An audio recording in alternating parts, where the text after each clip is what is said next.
Eu li uma matéria no jornal semana passada falando sobre o risco que se corre em Criciúma porque tem ciclistas e pessoas caminhando na pista do Amarelinho em Criciúma. Vocês lembram, né, que por conta da pandemia o transporte público em Criciúma ele ficou paralisado por muito tempo. E aí as pessoas acabaram se habituando a andar de bicicleta, a caminhar, a correr na pista exclusiva do Amarelinho. E agora que os ônibus voltaram praticamente no horário normal em Criciúma, ainda tem pessoas andando de bicicleta na faixa do Amarelinho, caminhando e correndo. Obviamente que não pode isso acontecer e as pessoas têm que tomar muito cuidado porque existe um grande risco de atropelamentos em Criciúma, como já aconteceu, de Amarelinho atropelar ciclistas e atropelar pedestres. Eu trago isso aqui porque eu caminho muito pela Centenário e eu sempre caminho pela calçada. Por mais que elas estejam destruídas, detonadas, ainda colocando em risco os pedestres, é muito mais perigoso você caminhar pela pista do Amarelinho porque alguém pode te atropelar. Então é importante a gente ter essa consciência. Mas também nós não podemos esquecer que tudo isso acontece porque não existe uma política pública de mobilidade urbana que pense nas pessoas em Criciúma. E aí eu quero refletir com você exatamente isso. Em Criciúma todas as políticas de mobilidade são pensadas para o carro. Pavimentação, rua, estrada. Nós temos que ter uma política de mobilidade urbana completamente diferente dessa que essa atual gestão de Criciúma, que eles estão aí há 12 anos no poder, colocam em prática. Nós temos que ter uma política pública de mobilidade que coloque as pessoas em primeiro lugar, fazendo a revitalização de todas as calçadas ali, os passeios públicos de toda a Avenida Centenário, inclusive de outras avenidas de Criciúma, outras ruas de outras comunidades. Nós temos também que pensar na criação urgente de ciclovias em Criciúma, na Centenário e também nos bairros de Criciúma, interligadas com os parques da cidade. Ou seja, tem que ter ciclovia, calçadas de qualidade para valorizar o pedestre, o ciclista. Nós temos que estudar a construção de uma passarela na frente da rodoviária e também lá no Pinheirinho, ali onde fica o posto de gasolina, passa o asfalto, trilho, asfalto, até em frente à Igreja Católica, ali do lado do Marcos Rovares e do mercado. Então são dois pontos que nós temos que estudar essa possibilidade também.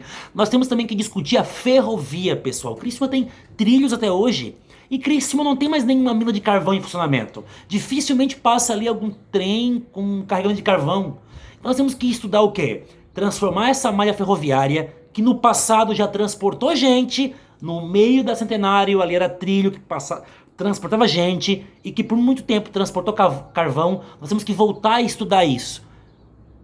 Chamando deputados, chamando prefeitos, governo federal, estadual, para que volte ao transporte de passageiros nessas ferrovias. E aí nós podemos potencializar inclusive o turismo, potencializando o trem como meio de transporte interligando com outras cidades. Então o que eu já falei de calçadas, ó, pedestre, e aí até as pessoas idosas e com pouca locomoção, tem o pedestre, o ciclista, a ferrovia, a passarela, liberar a passagem da pista do Amarelinho para o táxi passar, que não vai atrapalhar em nada o trânsito, e o táxi também é um meio de transporte que precisa ter um olhar especial e uma política pública para eles. Ou seja, pessoal, muitas coisas são possíveis fazer para que a gente crie uma política de mobilidade urbana que pense as pessoas e não apenas o carro, para que a gente possa criar outras estratégias para as pessoas se locomoverem, andarem a pé, andarem de bicicleta, é o trem, é a passarela, para que as pessoas deixem o seu carro em casa e usem mais no lazer e passem a andar com outros veículos. E também, não esquecendo, fortalecer a qualidade do transporte público em Criciúma. Vocês acreditam que aqueles 3 terminais de hoje, Próspera, Centro e Pinheirinho, foram construídos há 24 anos atrás? Em 1996. De lá para cá nós continuamos apenas com 3 terminais. Temos que discutir a construção de um terminal no Rio Maina e na Quarta Linha. O Rio Maina é um dos maiores distritos do Brasil, tem mais de 60 mil pessoas morando lá e não tem terminal. E a Quarta Linha também, que acaba ficando mais afastado do centro e precisa de um terminal. Ou seja, mais 2 terminais em Criciúma, aumentar as linhas de ônibus de branquinho nos bairros, aumentar o número de amarelinhos também por minuto. Em Criciúma até discutir aqueles ônibus maiores, os minhocões, que antigamente já teve em Criciúma, para que a gente possa desafogar os horários de pico, porque tem gente indo lotado, tá? Lotado dentro do ônibus, cheio de gente que mal tem espaço. Agora não tá lotando por conta da pandemia, mas antes da pandemia você lembra que os amarelinhos iam lotados, abarrotados, porque eles diminuíram o número de amarelinhos e nos bairros diminuíram o horário de ônibus, que tem muita comunidade que mal tem ônibus no sábado e no domingo principalmente para poder se locomover. Então como é que o senhor prefeito quer que as pessoas vão pro parque se não tem horário no ônibus se não tem horário de ônibus no bairro no final de semana para ele ir pro parque? Como é que ele vai para um parque na Próspera, Rio Maina ou lá no São Luís se não tem horário de ônibus no seu bairro no domingo? Como é que ele vai se locomover? Além da passagem ser 4,25. Ah, não aumenta faz 3 anos. Ué, mas o que o prefeito aumentou em 2017 foi 14%. Já serviu para um aumento para os 4 anos.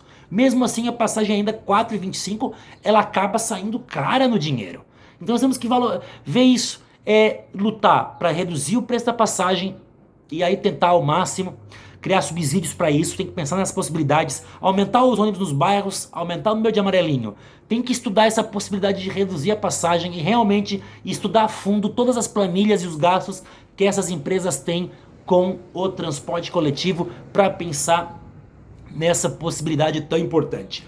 Nós também deveríamos pensar em criar, por exemplo, e tá pensando nisso, um domingo de graça por mês para que as pessoas pudessem pegar o ônibus à vontade e circularem e viverem a cidade, terem o direito à cidade, terem o direito a se locomover, porque a pessoa que não tem dinheiro para pagar o ônibus, pessoal, que não tem como sair de uma região mais afastada do centro para ir para um parque, para ir para outro local, ela não tem direito à cidade, ela não tem o direito de ir e vir pelo simples fato dela não ter dinheiro.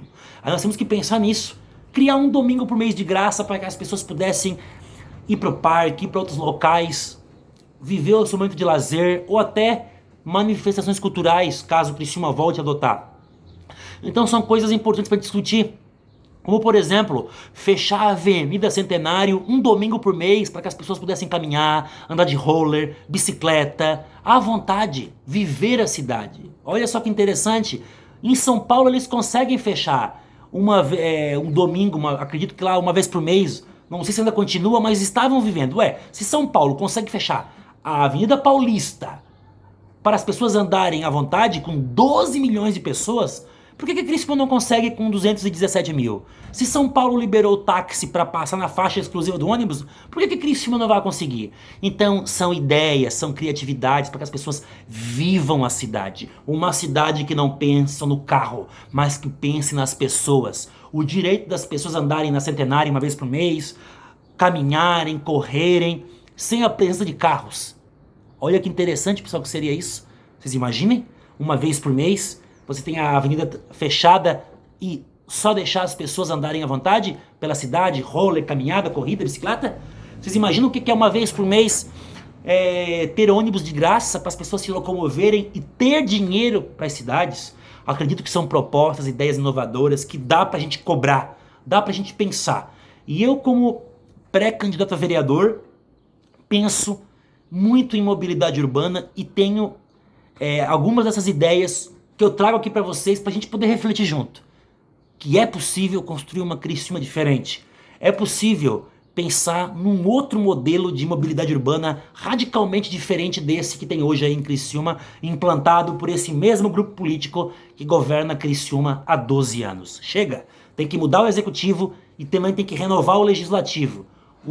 Os vereadores, para que a gente possa colocar gente realmente comprometida com a vida das pessoas e pensar em política pública, cobrar do executivo políticas públicas, chamar quem entende de cada área, ouvir a população dos bairros e aí pensar no que é melhor para o coletivo. Então fica aqui a minha reflexão, essa matéria sobre os riscos que as pessoas estão correndo na faixa do amarelinho nos faz refletir sobre uma Criciúma que valorize o pedestre, o ciclista, a ferrovia, o táxi, cria passarela, o transporte público, uma cidade que realmente priorize as pessoas. Menos carro na rua, mais transporte público, bicicleta e pessoas caminhando, pessoas vivendo a cidade no seu dia a dia. Então eu trago aqui essa reflexão para que a gente possa pensar junto. Uma Criciúma diferente do que nós temos hoje. A principal cidade do sul de Santa Catarina tem que voltar a ser grande pensando no seu povo, uma cidade com harmonia, com qualidade de vida e que pense nas pessoas.